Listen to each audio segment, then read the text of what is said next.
Panaskan 3 sudu besar minyak. Panaskan minyak. Setengah cawan berti jagung. Goyangkan sikit kuali tu bagi rata. Jagung ikut suka. Goyang-goyangkan sudu.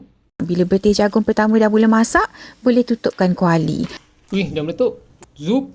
Biarkan kesemua bertih masak sepenuhnya. Lepas tu boleh padamkan api. Lama kak. Jadi kak popcorn. Next, kita nak cairkan setengah cawan gula pasir dengan sedikit air sehingga warna kuning keemasan macam ni. Gula. Air sikit. Dia dah start caramelize kak. Lepas tu boleh masukkan 60 gram butter Masukkan butter.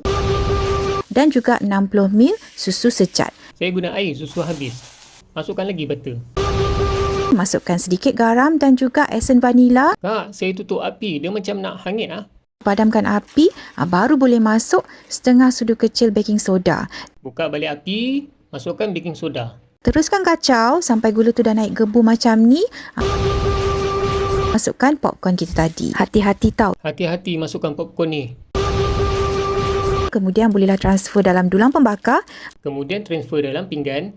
dan bakar dalam oven pada suhu 120 darjah Celsius selama 30 minit. Saya dah lapar kak, tak boleh tunggu 30 minit.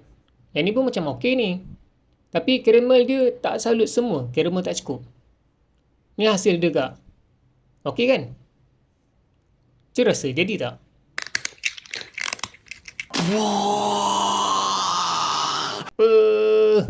Jadi kak karamel popcorn. Crunchy. Penuh rasa karamel.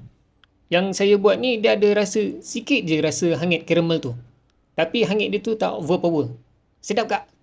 7/10. Okey guys, jumpa lagi.